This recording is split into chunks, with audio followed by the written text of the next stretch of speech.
William's Kitchen, je suis William et aujourd'hui je vais vous montrer comment faire un banoffee cheesecake. Alors je vous ai déjà montré comment faire il y a à peu près 2 ans même, comment faire un banoffee pie. Donc c'est en fait une tarte anglaise très traditionnelle où il y a en fait une pâte sablée, du toffee, donc du caramel, des morceaux de banane et de la chantilly. Et donc en fait aujourd'hui je vais reprendre toutes ces saveurs et les mettre dans un cheesecake qui va être super moelleux, très bon, avec vraiment un bon goût de banane et un goût de caramel délicieux. Vous allez voir, ça va être super simple à faire et ça vaut vraiment le coup. Alors pour notre banoffee cheesecake, nous aurons besoin pour commencer pour la croûte de 300 g de biscuits McVitie's. J'utilise ceux qui ont du chocolat et du caramel dedans car ça va être délicieux et ça va nous permettre de lier justement la croûte à elle-même sans ajouter de beurre nécessairement. Donc j'en ai 300 g. Ensuite pour la partie cheesecake, donc nous aurons besoin de 750 g de Philadelphia à température ambiante. Ici j'ai 200 g de sucre blanc, 3 gros œufs, ensuite 250 g de crème fraîche épaisse, 30% de matière grasse. Ici j'ai 30 g de farine et une grosse cuillère à café d'extrait naturel de vanille juste ici et de cannelle moulue juste ici. Enfin pour le goût banoffee, nous aurons besoin de 3 bananes de taille médium que j'ai découpées en petits morceaux comme vous pouvez voir. Mais je ne les ai pas réduits en purée, vous pouvez très bien le faire si vous voulez.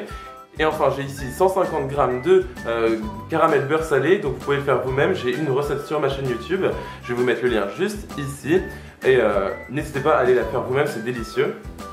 Alors je commence par réduire mes biscuits dans mon robot électrique. Vous pouvez faire ça à la main si vous voulez, mais ça vous prendra juste plus de temps. Alors, mes biscuits sont un peu trop secs, je pensais que le caramel allait plus mélanger que ça, mais finalement non, donc c'est pas grave, je vais quand même ajouter 50 g de beurre fondu, donc à rajouter dans votre préparation, tout en mixant. Alors ici j'ai un moule à manquer avec le bas démontable, donc c'est parfait pour notre cheesecake pour le démouler ensuite. Je l'ai recouvert de papier aluminium, vous comprendrez pourquoi. En tout cas maintenant je vais mettre ma croûte à cheesecake donc dans le fond de mon moule. Et ensuite donc vous allez étaler votre préparation sur les bords de votre cheesecake mais aussi sur la base. Alors une fois que j'ai bien aplati ma base dans le moule de mon cheesecake, je vais cuire la croûte donc dans mon four préchauffé à 180 degrés Celsius pendant une dizaine de minutes. Pendant ce temps on va préparer le reste du cheesecake. Alors c'est très important de savoir que quand vous faites un cheesecake, il faut que absolument tous vos ingrédients soient à température ambiante, que ce soit le cream cheese, les œufs mais aussi la crème, puisque sinon il va craquer sur le haut de votre cheesecake à la cuisson. Donc vraiment pensez bien à avoir vos ingrédients à température ambiante. Maintenant je vais commencer par battre le cream cheese donc tout seul. Très bien. Je vais ajouter tout mon sucre ainsi que ma vanille. Vous pouvez utiliser de la cassonade ici puisque ça donnera une couleur sympa à votre cheesecake qui va bien avec la banane justement. Et donc ce que je vais faire c'est mélanger pendant 1 minute voire moins. Je tamise maintenant ma farine et ma cannelle dans ma préparation car ma farine a pas mal de grumeaux dedans et j'en veux absolument pas dans mon cheesecake. Je mélange à nouveau. Pensez toujours bien à racler les bords de votre saladier. Et maintenant je vais ajouter toute ma crème fraîche épaisse. Et je mélange à nouveau. Et donc maintenant tout en mélangeant à la vitesse la plus faible de mon KitchenAid, puisque très important de ne pas mélanger trop rapidement votre appareil à cheesecake, je vais ajouter mes œufs un par un.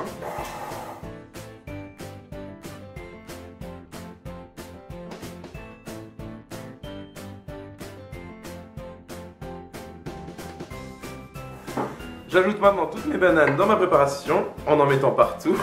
Et ensuite je vais continuer à battre. Ça va justement permettre à nos bananes de se réduire un petit peu plus en purée. Donc ça va les écraser un petit peu en gardant quand même une texture assez sympathique. Alors j'ai ici mon moule avec ma croûte qui est bien belle. Il est encore un peu chaud mais c'est pas trop grave. Ce que je vais faire c'est mettre de ma préparation à la banane dans mon moule. Jusqu'à peu près la moitié. Comme ceci. Et ensuite je vais venir étaler le tout comme ceci et je vais rajouter des morceaux de caramel au beurre salé sur ma préparation. Donc en gros des poches de caramel en quelque sorte, comme ceci avec mes 2 cuillères. Très bien, et je viens rajouter encore de la préparation à la banane sur mon caramel. Et je vais faire exactement la même chose sur le dessus de mon cheesecake, donc avec mon caramel au beurre salé. J'ai ici un plat à four bien plus grand que mon moule à cheesecake et je vais mettre de l'eau bouillante dedans.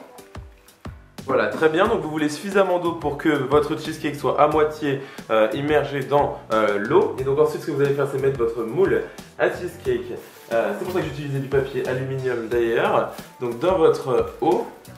Et donc maintenant je vais cuire mon cheesecake dans mon four préchauffé à 180 degrés pendant 30 minutes. Ensuite je vais baisser la température du four à 150 degrés Celsius et je vais encore le faire cuire pendant une trentaine de minutes, voire 45. En tout cas jusqu'à ce que le centre soit encore un petit peu texture flan et que quand vous le bougez comme ça il reste pas cuit finalement quand vous le regardez. Alors dans ma poche à douille munie d'une douille cannelée de la marque Mafter en inox numéro 6 il me semble. Je vais donc déposer de la chantilly sur mon cheesecake pour le décorer, puisque sur du banoffee pine traditionnellement il y a de la chantilly. J'ai tout simplement battu 50 centilitres de crème fraîche épaisse, 30% de matière grasse, avec un petit peu de fixateur à chantilly et de l'extrait naturel de vanille en poudre. Et donc maintenant ce que vous allez faire c'est tout simplement faire plein de rosettes sur votre cheesecake.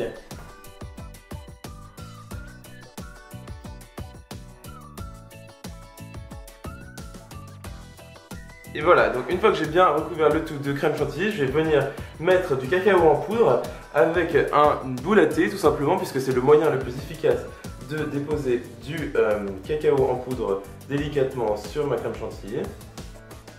Voilà, donc maintenant que j'ai bien décoré mon gâteau, je vais le faire reposer juste une trentaine de minutes au réfrigérateur pour que ma crème chantilly se repose un peu, puisqu'ici il fait très chaud dans cette pièce. Donc je vais faire ça et ensuite je vais vous découper une part et vous montrer l'intérieur. Alors, mon cheesecake a bien reposé 30 minutes au réfrigérateur plus ou moins, mais la tentation était trop grande.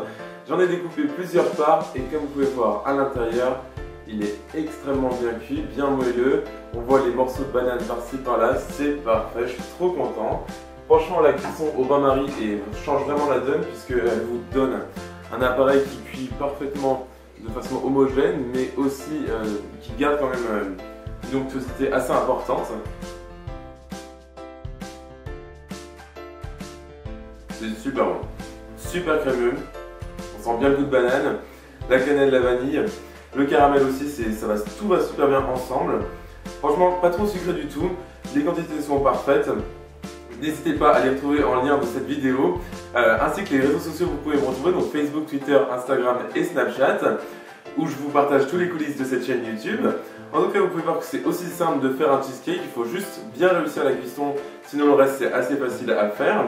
N'hésitez pas à mettre un pouce bleu à cette vidéo si jamais elle vous a plu et que vous souhaitez voir d'autres vidéos de cheesecake, et à me proposer en commentaire des recettes que vous souhaitez voir prochainement dans cette chaîne YouTube. Et moi je vous revois dans la prochaine vidéo. Salut!